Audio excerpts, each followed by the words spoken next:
संभाल करके नहीं बोल पा रहा है, संभाल करके नहीं बोलता है। देखो महाराज एक बात आपको बता दे, लड़के अगर संभाल करके नहीं भी बोल पाते हैं तो कोई बहुत बड़ा अपराध नहीं कर देते, कोई बहुत बड़ी चूक नहीं कर देते, कोई बहुत बड़ी भूल नहीं कर देते। लोक में भी जब कोई बात ऐसी आकर के खड़ी हो जाती है तो समाज के लोग कह देते कि अरे छोड़ो भैया लड़के हैं। क्या कहते हैं? छोड़ो लड़के हैं। हाँ लड़के हैं। तो लड़के संभाल के न बोल पावे तब तो ठीक, लेकिन कम से कम ये पुरखे तो संभाल करके बोलना सीख ले। अबे तक गड़बड़ चल रहा है। अच्छा लड़के क्या संभाल करके नहीं बोल रहे हैं? मैंने जिस समय आपसे कुछ कहा था तो क्या कहा था? बहु धन भी तोरी लड़काई और कब हूं ना असरिस की गोसाई। भैया गोसाई मानी गो नाम इंद्री का, साई नाम स्वामी का। इंद्री इंद्रियों का स्वामी अर्थात मन, जिसने इंद्रियों पर विजय प्राप्त कर ली है, मन को अपने अधीन कर लिया है, इंद्री जित हो गया है, जितेंद्री हो गया है, ऐसे सम्मानित शब्द का प्रयोग मैंने आपके लिए किया था गोसाई। भैया धीरे धीरे बोलो ना, बातचीत न करो। तो हम गोसाई जी कहते हैं तो आप कहते संभाल के नहीं बोलता। और सभा का प्रत्येक व्यक्ति प्रमाण के लिए बैठा है। मैंने जिस शब्दावली का प्रयोग आपके लिए किया था, पूज्यपात, प्रातः स्मरणीय, श्रद्धे, आदरणीय, ईमानदारी से बताओ। मैंने बीच में पूछा भी था कि महाराज कोई शब्दों के चुनाव में गड़बड़ी तो नहीं है? कहा था कि नहीं कहा? पूछा था कि नहीं पूछा? हम आदरणीय कह रहे हैं, बोले संभाल के नहीं बोलता। हम प्रातः स्मरणीय कह रहे हैं, संभाल के नहीं बोलता। हम गोसाई जी कह रहे हैं, संभाल के नहीं बोल। आप संभाले के बोल रहे हो? क्या बोल रहे हो संभाल के? क्या बढ़िया शब्द है।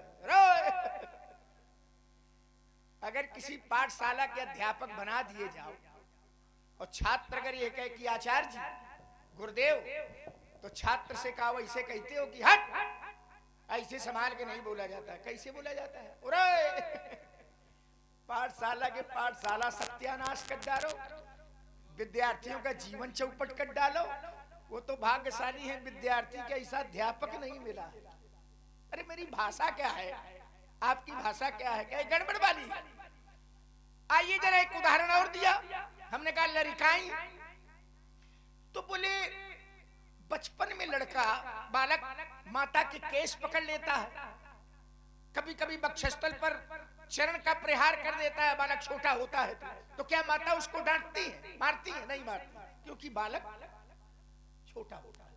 कह रहे थे वही बालक बड़ा हो जाए। कितना बड़ा? बोले लक्ष्मण इतना बड़ा हो जाए और फिर महतारी के प्रति व्यवहार करे। तो क्या कह रहे थे? धरेगी माता। देखिए महाराज, हमारे यहाँ माता के प्रति ये व्यवहार न बचपन में किया जाता है और न बड़े में किया जाता है। और भगवान न करे वही बालक परशुराम इतना बड़ा हो जाए और फरसा उठावे महतारी का स्वाहा कर दे। तो जो काम आपने किया है वो परिभाषा हम पे थोप ही रहे हो। संसार जानता है कि परशुराम ने क्या किया है? कि माता उदाहरण माता का दे ही रहे हो। तो हमने तो जीवन में माता के प्रति सब व्यवहार किया। हमारे यहाँ माता नहीं, विमाता भी अगर कोई कठोर से कठोर आदेश दे देगी तो उसका पालन किया जाएगा, लेकिन उसका विरोध नहीं किया जाएगा। और आपने माता के प्रति क्या किया है? फरसा उठाए और मातारी का निपटा दी और संस्कारों की बातें करते हो। भगवान से प्रार्थना है कि हे प्रभु ऐसी संतान न हो तो जल्दी स्वाहा हो। बताओ भैया, उदाहरण दे रहे हो हमें माता का है? हमने नहीं किया। हमारे यहाँ बहुत संस्कार, ये संस्कार है तुम्हारा, आपका दोष नहीं है। बिल्कुल सही कहा। हम अगर गोसाई जी कह रहे हैं तो ये हमारी विशेषता नहीं है, और आप अगर रे उरे कह रहे हो तो ये तुम्हारी कोनो बुराई नहीं है। पूछो कैसे? हमारी विशेषता इसलिए, हमारी भाषा इसलिए अच्छी निकल रही है। ये हमारी अच्छाई नहीं है, ये सब संस्कारों का प्रभाव है। व्यक्ति जैसे संस्कारों में पलता है, बढ़ता है, बैठता है, उठता है, उसी तरह की उसकी भाषा निकलती है। अच्छे लोगों के बीच बैठोगे तो अच्छी भाषा निकलेगी। तो ये हम अच्छी भाषा निकल रही है तो हमारी विशेषता नहीं है। और आपकी जो गड़बड़ वाली निकल रही है तो ये आपकी बुराई नहीं है। कैसे? वैसे ये संस्कार में रहे हो, वह है भाषा, वह अरे क्या क्या बढ़िया भाषा है, धरेगी तो ये भाषा है। चलिए इसको भी छोड़िए। आपने, मैंने एक बिंदु दिया था, तो आपने कहा कि साधु और दुष्टों की बात कही थी। आपने कहा कि साधु भी अगर अन्याय करते हैं तो उनको भी दंड मिलता है।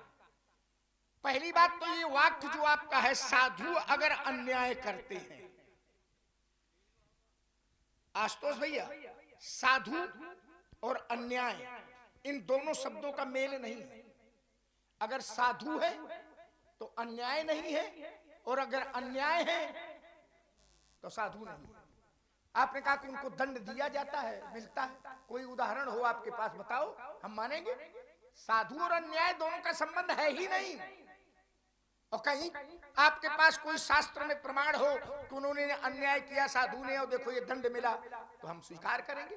बताओ आप। अब फिर मतलब की बात आपने कैसे छांट ली? हमने कहा उतार कोठी है आपकी, तो आपने कहा कि लक्ष्मण हमें अगर इस रूप में स्वीकार करता है, तो आपने कहा कि मातु पिता प्रभु गुरु के बानी और बिन ही विचार करिए शुभ जानी। लक्ष्मण परशुराम जी को अवतार मानता है, माने प्रभु मानता है, ये इनका तर्क है। तो परशुराम जी ने कहा कि देखो अगर हमको प्रभु मानते हो तो माता पिता प्रभु और गुरु इनकी वाणी पर विचार नहीं करना चाहिए, जो कह दे वो करना चाहिए। हम माने लेते हैं। ये बताओ पंडित जी, ये सूत्र केवल आपके लिए अपने लिए है कि सबके लिए है? सबके लिए है। हम पक्का करा दें, कैसे थोड़ी देर में कहा बदल जाओ आप। सबके लिए है। और क्या है? मात पिता प्रभु गुरु के बानी और बिन ही विचार करिए शुभ जानी। माता पिता प्रभु और गुरु की वाणी पर विचार नहीं करना चाहिए, और जो वो आदेश दे दे उसका पालन करना चाहिए। तो पंडित जी, जो माता पिता प्रभु गुरु की वाणी का पालन करे तो वो बढ़िया व्यक्ति होगा, अच्छा वाला होगा कि खराब वाला? अच्छा होगा, बढ़िया अच्छा होगा। जो माता पिता प्रभु गुरु की, उसी पर विशेष संस्कार होंगे तभी तो उसका पालन करेगा। बहुत सुंदर। जो माता पिता प्रभु गुरु की वाणी आज्ञा माने वो अच्छा व्यक्ति होगा। तो धनुष तोड़ने वाले ने भी तो इसी नियम का पालन किया है। आपने जो चार गिनाए हैं, मातु पिता प्रभु और गुरु, तो कहे भैया धनुष तोड़ने वाले ने अपने मन से धनुष तोड़ा है कि गुरु की आज्ञा से तोड़ा है? ये बताओ ईमानदारी से। तोड़ा है ना?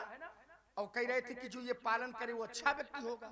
फिर काहे कह रहे हो कि धनुष तोड़ने वाला शास्त्रा बाबू की तरह है? शास्त्रा बाबू अच्छा रहा कि खराब रहा? जैसे धनु तोड़ा तो सास बाऊ समसो रिपु मोरा, वो शास्त्रा बाऊ के समान है? अब जब अच्छा है तो अच्छे की तुलना दे उसको। अब आप कह रहे हो कि माता पिता पर गुरु के बानी बिना विचार करिए शुभ जानी, जो पालन करे वो अच्छा व्यक्ति होगा। तो धनुष तोड़ने वाला अच्छा है,